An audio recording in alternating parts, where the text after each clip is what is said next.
Alright, bro, if you want some heavenly sounding vocals, what you need are vocal layers. And in this video, I'm going to show you how to have the best layered vocals you will ever have. I'm not here to gatekeep information. I'm going to give you all of the information you need for completely free. All I ask in return, to be honest, I don't even ask for anything in return. Like, I literally just make these videos for free. So to start off, you want to have your lead vocals already recorded out, and you want them to be on, actually, this doesn't even matter. Actually, just scrap what I just said. You want your main vocals recorded out.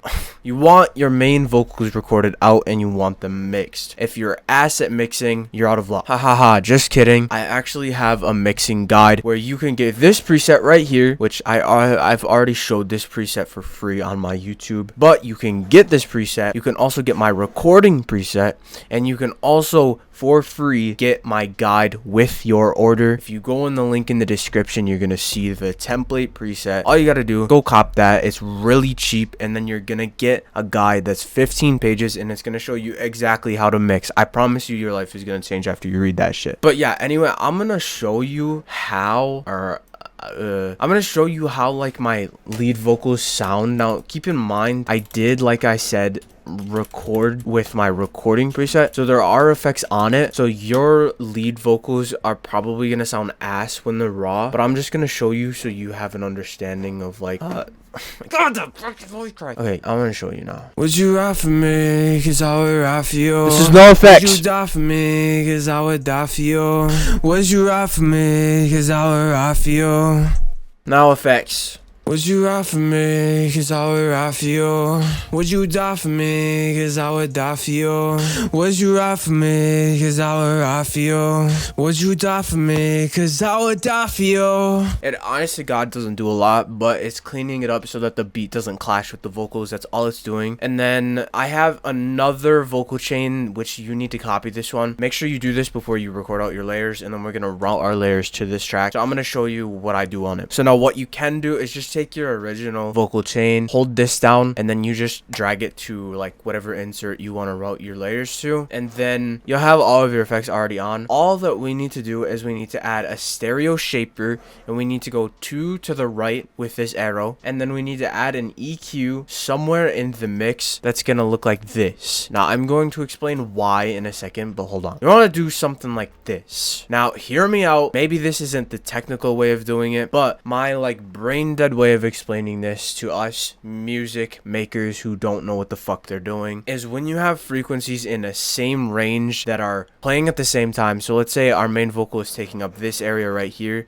If we also have backup layers that are playing in this area right here, what's gonna happen is they're gonna clash together, and it's gonna cause some phasing issues. Now you can go and try on your own vocals, and you'll know what I mean by phasing issues. It's gonna sound like ass. They won't fit together, and one of the best ways that I've learned to fix this phasing issue is to just cut out some frequencies. Then you also make sure that we have this stereo shaper so that the backup vocals are going to take up a different area of the mix, so like the left and right, while your lead vocal is going to be direct in the middle. So now what you need to do to actually record out the layers is you need to figure out some sort of what we call is a harmony. Now you can record out the same pitch and the same words, like you do this on like One and Only type songs, but I've noticed that I really like if you have a specific type of harmony. So it depends on the song, obviously, but I like how it sounds. If I do, what I do is I record it out at the main, like my lead vocal in whatever pitch it's in. I find like a good lead melody, and then what I do after is I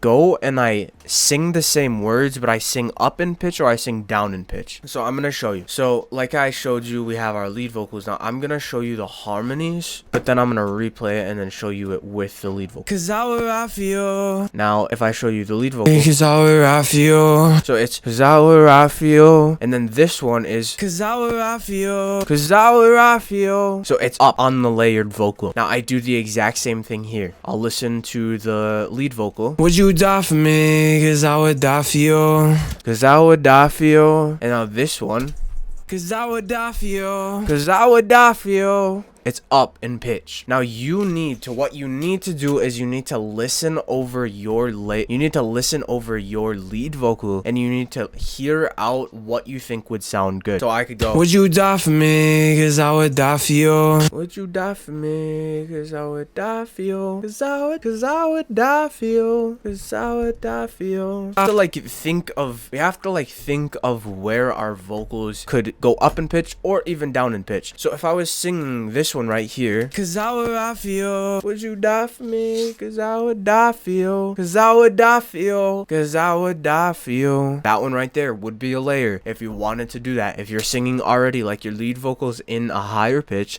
you could go down. And now when you have them recorded out, what we need to do, fuck, I didn't mean to bump that. Now, when we have them recorded out, what we need to do is we need to make sure that they're layered on top or under. It doesn't matter the arrangement that you do, but you need to make sure that you match them up. If you want to be more specific, you hold down the Alt key and then you drag like this, but make sure they're lined up. And then what you do is you can choose to turn down the volume. I do, but what you can do is you can pan it to the left and right and then take another vocal harmony, and then pan one of them to the left and one of them to the right, and you could have them different pitches, all of them. So you could have one I don't want to be technical because you might not know what I'm talking about, but you could have one in C, singing the key of C, and then one singing the key of G, and then one singing the key of F, I think is the scale. I don't really remember, but my point is you can be very creative. The only thing you need to watch out for is making sure you don't have phasing issues. Now I'm gonna show you what will happen if you take a vocal take and you don't